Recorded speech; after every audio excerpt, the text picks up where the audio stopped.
Business is a citizen of South Africa. Every business entity is a citizen of South Africa, a corporate citizen with rights and responsibilities.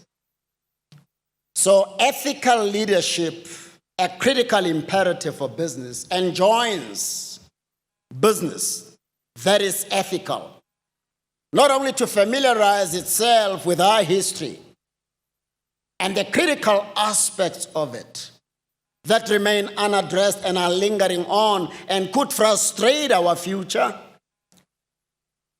not just to be able to articulate those problems or analyze them, no.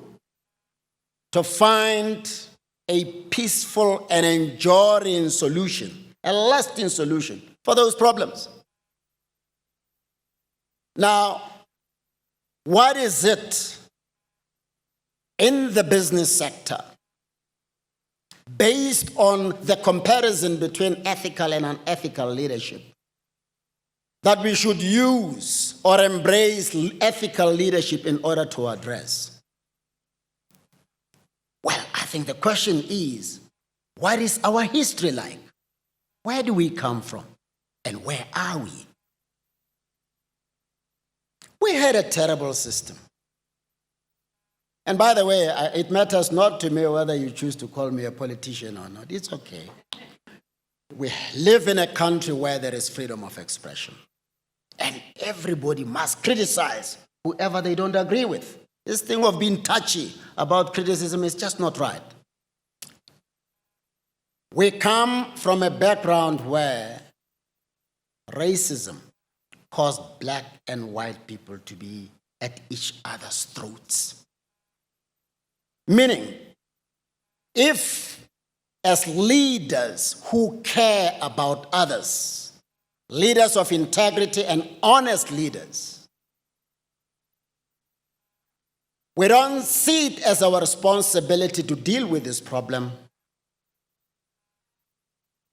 we don't quite care about others, because they will remain discriminated through subconscious racism or discrimination as long as we don't do anything about racism. We need to work aggressively towards crushing this polarizing nonsense called racism. Working, using our creativity, our leadership, our influence to unite our people. It's my responsibility, it is your responsibility. We need genuine peace in this country. So when we see such messages moving around, you don't forward it to another person. You'll find a creative way of discrediting it, because it can only exacerbate the problem that caused us to be divided in the past. But how does racism come in the business sector? If ethical leadership has not been embraced in a company, and we haven't even interrogated ourselves about the prejudices, particularly subconscious prejudices that we harbor, come the time for promotion, if the company is predominantly white, guess who is going to be elevated? There's always been white people, and males for that matter, that go up.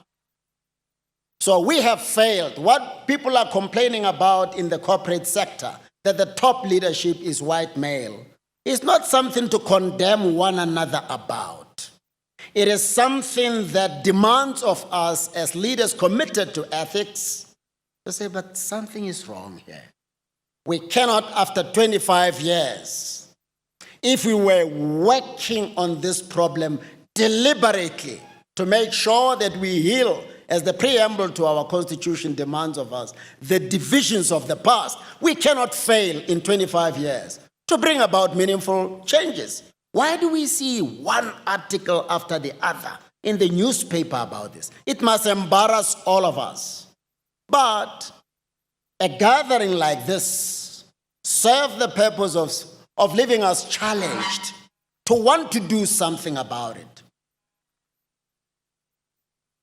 What practical steps are we going to take then to make sure that there is a very deliberate program to progressively work towards the realization of employment equity, even at the highest level.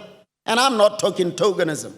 I'm talking about bold leaders like the women here, Ms. Nyembesi, Ms. Mavus. Have you seen Ms. Mavus on TV? Yo.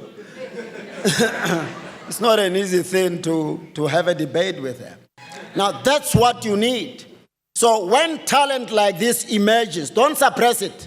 Nurture it and encourage that talent to look for similarly talented people, people with potentials, whose potentials you can help free, as the preamble to our Constitution says.